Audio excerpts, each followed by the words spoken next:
புத்தாண்டு நல்வாழ்த்துக்கள்.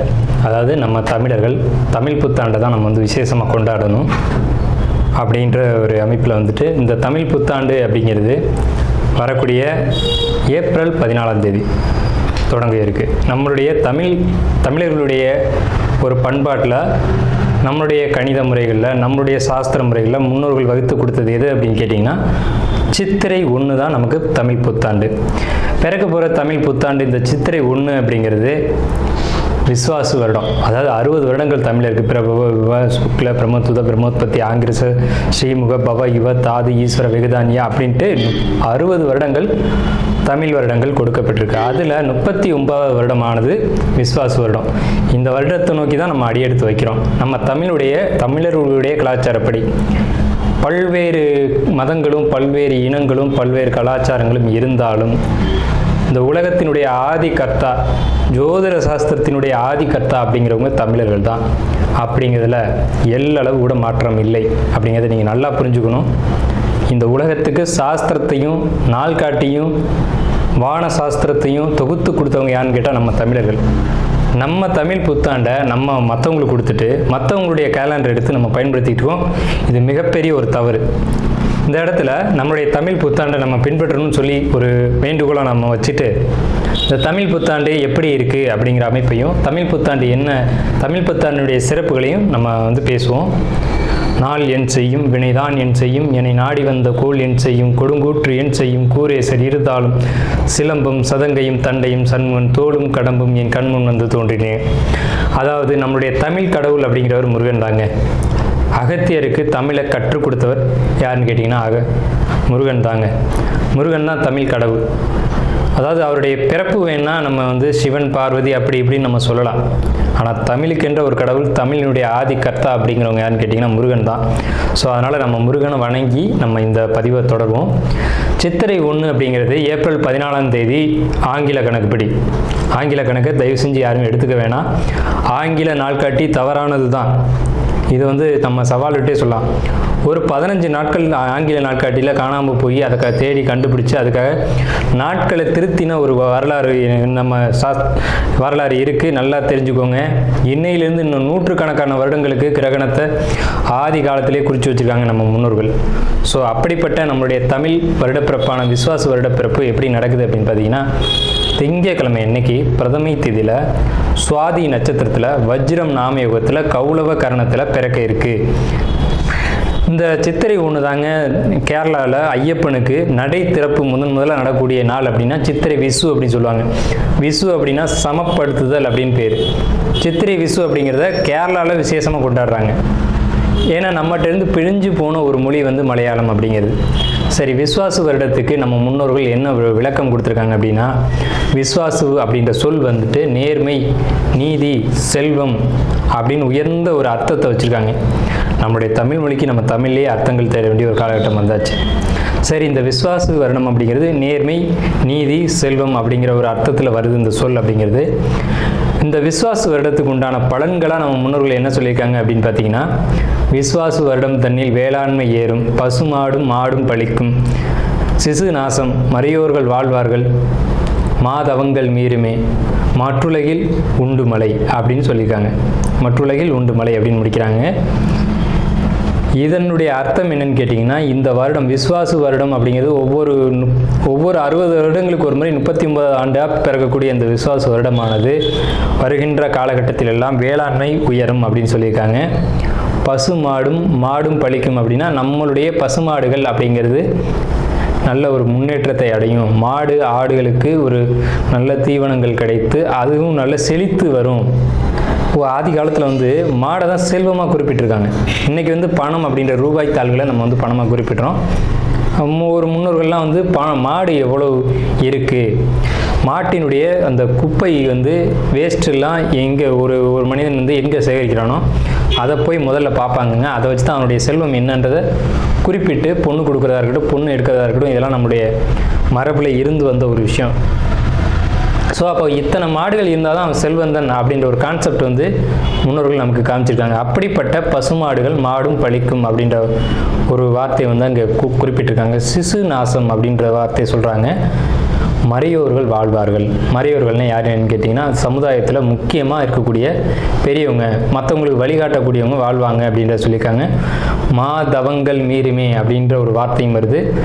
மாதவங்கள் மீறும் அப்படின்னா ஒழுக்கக்கேடான செயல்பாடுகளில் மனிதர்கள் நடக்க வேண்டிய காலகட்டங்கள் வரும். ஒழுக்கக்கேடுனா என்னங்க? இந்த விரல் தான் ஒழுக்கக்கேடு, இந்த ஒற்றை விரல் தான்.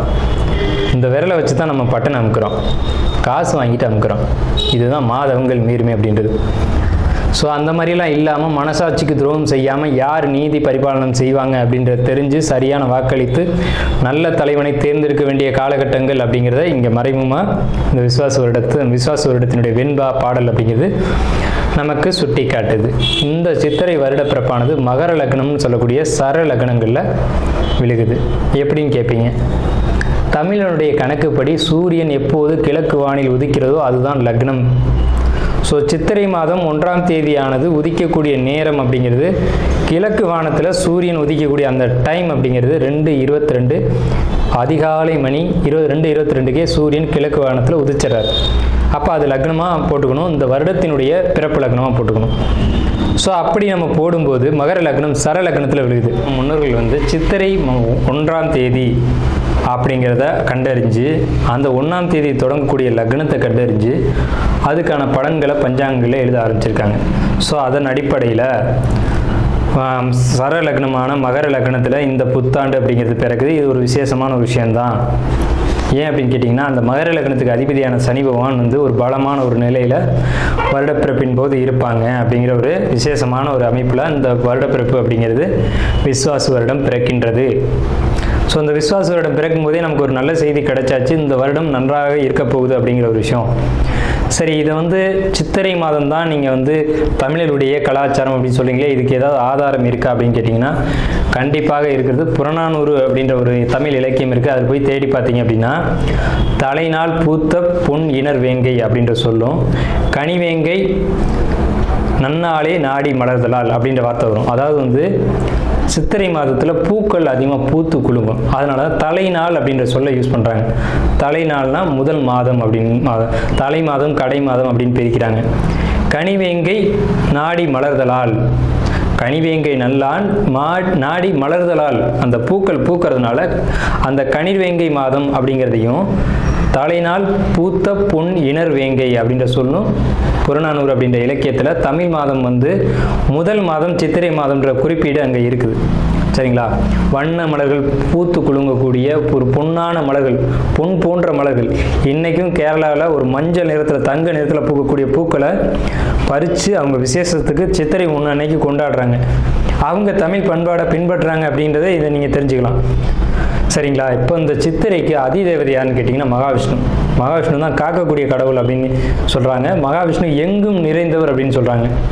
சரிங்க சார், சித்திரை மாதம் விசேஷங்களை கொண்டாடலாமா அப்படின்ற ஒரு கேள்வி வரும். 100க்கு 100% கொண்டாடலாம். ஏன்னு கேளுங்க. இதுக்கு உதாரணம் ராமர் தான். ராமர் பட்டாபிஷேகம் ஏற்ற மாதம் எதுன்னு கேட்டிங்கன்னா சித்திரை மாதங்க. அப்போது விலக்கப்பட்ட மாதங்கள் அல்ல, இது விசேஷத்துக்கு ஏற்றுக்கொள்ளப்பட்ட மாதம் எதுன்னு கேட்டிங்கன்னா சித்திரை மாதம்தான். பகவத்கீதையிலே ஒரு வார்த்தை வருது, ருதுக்களில் நான் வசந்த ருதுவாக இருக்கிறேன் அப்படின்னு கிருஷ்ணன் சொல்கிறார். நம்மளுடைய வாக்கியம்ல, இது பகவானுடைய சொல். அப்போ வசந்த ருது அப்படின்றது எதுன்னு கேட்டிங்கன்னா சித்திரை 1 தான் வசந்த ருதுனுடைய தொடக்கம். வசந்த காலம் அப்படிங்கிறது வெயில் காலம் அப்படின்னு தான் பேர், கோடை காலம் அப்படின்னு பேர். வசந்த காலமானது சித்திரை வைகாசி, இந்த 2 மாதத்தையும் வசந்த காலம் அப்படின்னு குறிப்பிடுறாங்க சமஸ்கிருதத்தில். அப்போ இந்த வசந்த காலம் எனக்கு பிடித்த ருது அப்படின்னு சொல்கிறாரு கிருஷ்ணர். ஸோ ராமர் பட்டாபிஷேகம் ஏற்றுக்கிட்ட நாட்கள் எது அப்படின்னு கேட்டிங்கன்னா சித்திரை மாதம். அப்போ சித்திரை மாதம் புது வீடு வாங்கலாம், புது வீடுக்கு கிரகப்பிரவேசம் பண்ணலாம், புது மனை எழுப்பலாம், மனை சம்பந்தப்பட்ட விஷயங்கள், மங்கள காரியங்கள், இது எல்லாம். கேட்டை நட்சத்திரத்தை பொறுத்த வரைக்கும் தொழில் சிறப்பாக இருக்கும். தொழிலில் ஒரு சில முயற்சிகள் தேவை, குழப்பங்கள் இருந்து கொண்டே இருக்கும், பயணங்கள் இருக்கும், அதனால லாபங்களும் வெற்றிகளும் இருக்கும். சின்ன தொந்தரவு என்னன்னு கேட்டிங்கன்னா தேவையில்லாத பயணங்களையும் கொடுக்கும். ஆன்மீக பயணம் செய்வது நல்லது, குலதெய்வ வழிபாடு ரொம்ப நல்லது. உங்களுக்கு இந்த ஆன்மீக பயணங்களும் குலதெய்வ வழிபாடுகளும் அடிக்கடி இருந்துக்கிட்டே இருக்கும். அதை எடுத்துக்கோங்க, அதுதான் உங்கள் வாழ்க்கைக்கு வெற்றி பாதை அப்படின்றத இந்த கேட்டை நட்சத்திரத்துக்கு விசுவாச ஆண்டு ஒரு சிறப்பான பலன்களை கொடுக்கும். அதே இது ஒரு மர்மமான ராசின்னு பேர். எப்படின்னு கேட்டிங்கன்னா, நீங்கள் என்ன யோசிக்கிறீங்கன்னு உங்கள் நண்பர்களுக்கே தெரியாது. ஸோ அப்படிப்பட்ட ஒரு மர்மமான நபர்கள் நீங்கள். என்ன சிந்திக்கிறீங்க அப்படிங்கிறத கூட உங்கள் நண்பர்களால் கண்டுபிடிக்க முடியாது. எடுத்த வேலையை கொடுத்த நேரத்தில் செய்வீங்க. கொடுக்கப்பட்ட நேரம் குறைவாக இருக்கும், ஆனால் தான் நினச்ச நேரத்துக்குள்ளே அதை முடிச்சிருவீங்க. ஸோ இப்படிப்பட்ட உங்களுக்கு இந்த விருச்சிக ராசி அப்படின்றது தேல் அப்படின்ற சின்னத்தை அடிப்படையாக வச்சு கொடுத்துருக்காங்க. தேல் அப்படிங்கிறது ஒரு ஆண் தேல் வந்து இனப்பெருக்கத்தின் போது மரணம் அடைஞ்சிடும். அது ஒன்று. அந்த தேல் ஒரு குட்டி எடுத்த உடனே அதுவும் இறந்துடும். ஸோ இப்படிப்பட்ட தாய்மையின் அதி உச்சமான விருச்சிக ராசி. இதில் ராணி தேல் அப்படின்னு ஒரு தேல் இருக்கும், தேல்களில் அதுதான் வந்து அதிகபட்சமான பாதுகாப்போடு இருக்கக்கூடிய ஒரு தேல். அந்த மாதிரி ஒரு பாதுகாப்பு உணர்வோடையும் எச்சரிக்கை உணர்வோடையும் பயணிக்கக்கூடியவங்க யாருன்னு கேட்டிங்கன்னா அந்த விருச்சிக ராசிக்காரங்களான நீங்கள் தான். எப்போவுமே உள்ளுக்குள்ளே ஒரு பயம் இருக்கும், வெளியில் ஒரு தைரியமான நிலையில் காட்டிக்கிற மாதிரி உங்களை நீங்கள் காட்டிக்கிங்க. ஸோ இப்படிப்பட்ட உங்களுக்கு இந்த விஸ்வாச வருடம் பிறந்தக்கூடிய இந்த கிரக நிலைகளானது எப்படி இருக்குது அப்படின்னு பார்த்தீங்கன்னா, உங்கள் ராசிக்கு 4ஆம் இடத்து ராகு, 5ஆம் இடத்து சனி, 8ஆம் இடத்து குரு, 10ஆம் இடத்து கேது. நன்மை செய்யுமா தீமை செய்யுமா, நல்லதா கெட்டதா, வெற்றியா தோல்வியா, இப்படின்ற ஒரு கேள்விகளோடு நம்ம ஆரம்பிக்கிறோம். கண்டிப்பாக நல்லது அப்படின்றத சொல்கிறது மட்டும்தான் நமக்கு வந்து ஒரு அமைப்பு அப்படிங்கிறது இருக்குது. ஸோ எப்படி நல்லது அப்படிங்கிறத நம்ம முதல்ல பார்த்துருவோம். உங்களுக்கு வெளியூர் வெளிநாடு பயணங்கள் இருக்கா அப்படின்னு பார்த்தா கண்டிப்பாக அதுக்கான வாய்ப்புகள் இருக்குது. ஆனால் அதில் கொஞ்சம் கவனம் போகலாம், ஆனால் கவனமாக இருக்கணும் அப்படிங்கிற ஒரு அமைப்பு.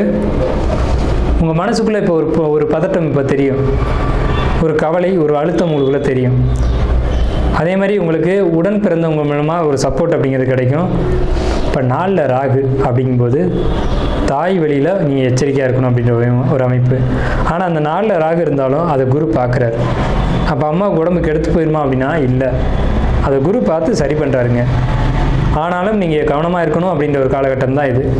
பெரிய பாதிப்புகள் ஏற்பட்டுறாது, ஆனால் எச்சரிக்கையாக இருக்கணும். விருச்சிக ராசியை பொறுத்த வரைக்கும் அவங்களுடைய தாயார் உடல்நிலையில். ஆனால் கடந்த காலகட்டங்களில் பாதிப்புகள் அதிகமாக கடந்து வந்திருப்பீங்க, அதெல்லாம் உண்மைதான். 5ஆம் இடத்து சனி மன அழுத்தங்கள், குழப்பங்கள், கவலைகள் இதெல்லாம் கொடுக்கும். தொழிலில் தடை தாமதங்கள், தொழில் லாபத்தில் ஒரு பிரச்சனை, தொழில் பண்ண முடியாத ஒரு சூழ்நிலை, ஒரு தொழிலில் முக்கியமான ஒரு பார்ட்னராக இருந்தவர் கைவிட்டு போனது அப்படிங்கிற ஒரு நிலையெல்லாம் உங்களுக்கு வந்து இந்த காலகட்டங்களில் இந்த விசுவாச ஆண்டுலையும் அது தொடரும்.